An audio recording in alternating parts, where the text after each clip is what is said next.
What is up, my friends? I come to you today with a death rope test. Now, I've been putting off trying some of the cooler steels that I have on the death rope because rather than demoing a whole bunch of different edges and grinding and thickening the edges up, I'm hoping to gather more data from the rest of my rope testing so that I can do more targeted sharpening protocols and learn a little bit more about these high vanadium steels, which I honestly, up to this point, haven't had heaps of experience with. I carry every day a knife with some M4 in it. I've tried 3V and S30V and had some decent experience with those. But I'm kind of new to this land of like insane high vanadium steels.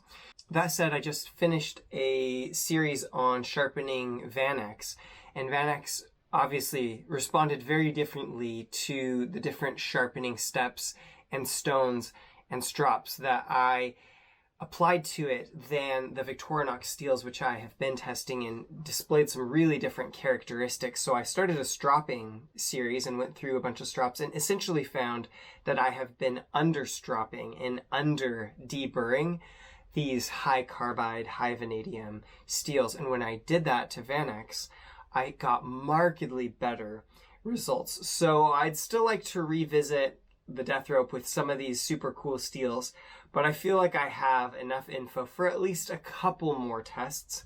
And what I've decided to do is Spyderco sent me a fresh CBN Stone. So it's got real intense, pointy 400 grit abrasives on the coarse side that dig quite a lot deeper than my worn out 250 grit Easy Lap stone. So I decided to try taking some 10V from my friend Jason, which is hardened up to 64 or 65 Rockwell, somewhere up in that vicinity. He's made this like ultra slicer. This thing is insanely thin. Can you see that? I just love it so much. And a little bit of a misfire on his blade steel stamping machine, and so got some of the letters a bit crooked, and he's like, oh, I can't use this. This isn't up to my workmanship. He also had a little accident with the grinder and took a little line out of that there. So this was earlier in Jason's days of custom knife making. Anyway, being that he couldn't sell it at that point, he sent along some blades to me so that I could do a little bit of testing on his steel and his heat treatment. The last time I tried this against the death rope, it didn't quite go through, and it was wearing a FEPA 400 grit edge from a Vanadium Diamond Waterstone. Now, a few things that have come to light since then is one, Jason was like, hey, I was doing some testing and I realized that I've been sharpening these things for kitchen use, and I think the edge is like 10 or 11 degrees per side that I left on it. So that may have been part of why we struggled to get through the death rope, because this was insanely acute. Like, I just put a 17-degree edge on it, and we'll look at it in the microscope, but it didn't even make it up to the shoulder of the bevel. It was such a thin and acute angle.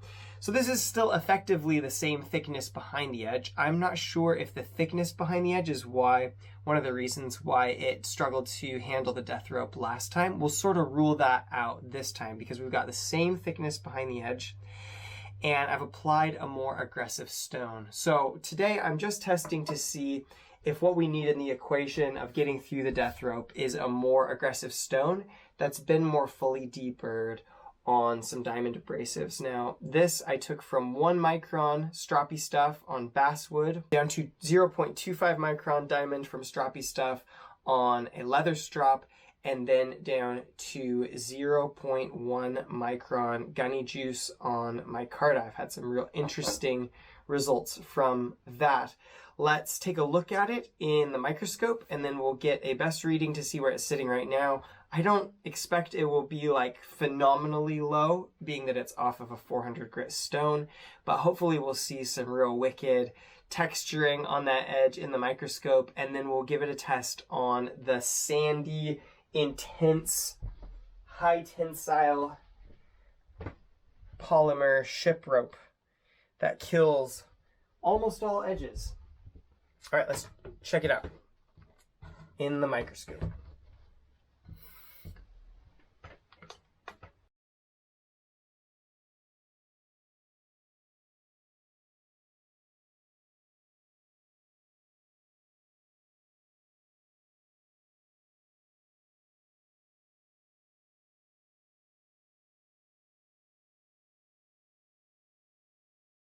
Well, it looks pretty gnarly aggressive, and it looks like it's left a lot of edge texture there, and I think that I've had pretty decent results with edges like that in past testing on the death rope, so we'll see how it goes. It looks like there's spots that could use a little bit of additional deburring, but I did give it a good 40 strokes on the diamond abrasives, and I don't want to overdo it like I did last time and find that I've actually taken away too much texture to get through this monster of a rope. So anyway, we'll test it as is, no matter what the best reading is, and then we'll learn a little bit more and we'll come back and test this wonderful steel again in the future. I've got an initial best reading of 226, which when I leave a real intense, aggressive, coarse texture, that's fairly par for the course. The not so good ones will be up around like 260 or 280. The really good ones will be down at like 180, so that's fairly in the middle. All right, let's see what we can do to this death rope.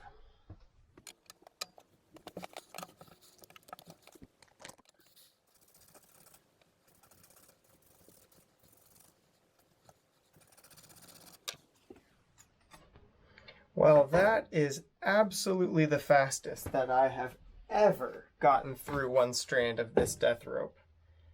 So things are looking pretty promising so far for the relatively deburred dual coarse CBN Edge on 10V. Let's keep going.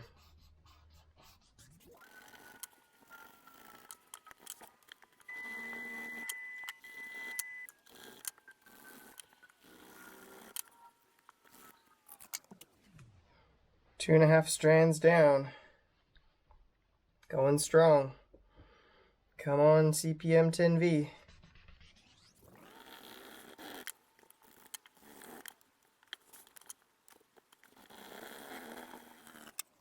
I just now had to start pushing a little bit harder, so good omen. It's a good sign. Oh, it gets so hard with this death rope.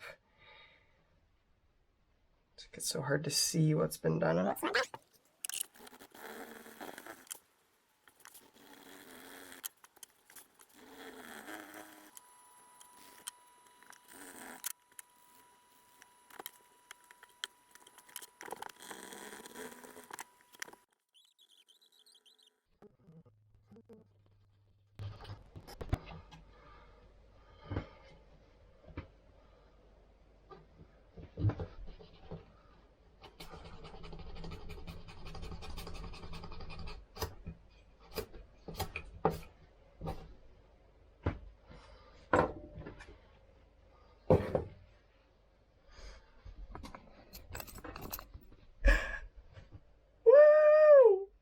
Oh my gosh, I always get so excited anytime an edge makes it through the death rope. It is an insane accomplishment. Holy guacamole. Now, this thing, you can see here, it's like sand and grit. Hopefully you can see that. I don't know if the light helps. I'm sorry if that's not visible, but anyway, there's heaps of sand and grit on here. This is a used ship rope. If anything ever makes it through this rope at all, it's absolutely insane. The only things that have successfully made it through an entire death rope are coarse sharpened Micron steel on a mule, dual grit sharpened and coarse sharpened CPM MagnaCut made it through, and all coarse sharpened CPM M4 made it through, and now coarse sharpened CPM 10V. So good job, great job to you, Jason, on the heat treatment and design of this little beauty. After I sort of sort out a little bit more about the sharpening dynamics of CPM 10V, I will work out a dual grit protocol for it, and we'll attack this again to see if we can get a better result. We'll do a best measurement real quick, as well as looking at this thing in the microscope, and then I'll close the video. You should know for the best measurement that the other coarse edges that I have put through the death rope, regardless of what type of steel they actually are, even like your insanely high wear resistance steels like Maximet, have all scored up in the like 700, high 600s, mid 700s range, and all of them had 3.5 inches of edge. This has got literally 2 inches of edge. So the fact that this made it through at all is pretty insane, and it actually indicates that it did the same amount of work with like 60% of the edge. And let me tell you, the other edges that have got through this, they have used every single millimeter of edge to scrape through and make that happen. So the fact that this made it through with 2 inches of edge at all is insane. I'll tell you right now, even if this number is like 900 at the edge thickness that this thing is at, I will still be impressed. Like, just the fact that it made it through with less edge than any of the other knives, with like an edge that's probably literally about 4 or 5 thousandths of an inch behind the edge, is absolute crazy talk. So we're kind of doing this as a formality because it's a bit apples and oranges, not a direct comparison, but so cool. CPM 10V crushed it.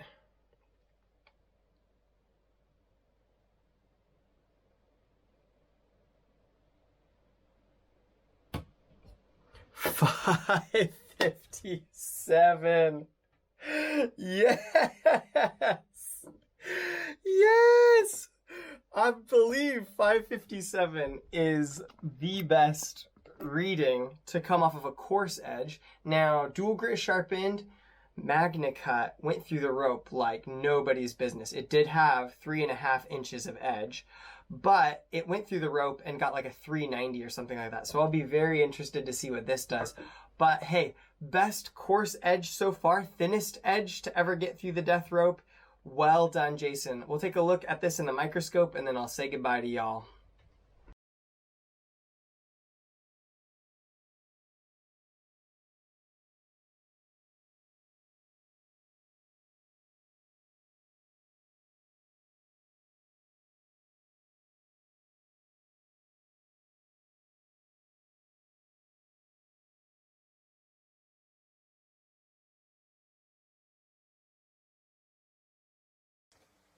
Forgot to film a paper slice after the death rope with CPM 10V. And now my camera battery is dead, but anyway, I haven't tried this yet. It's messy. It's about like the other coarse edges that went through that sandy as ship rope.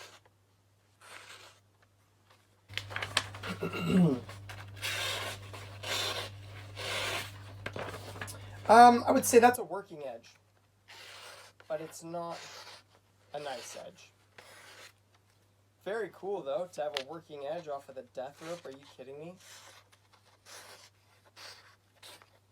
Not gonna push cut, for sure not, but very cool.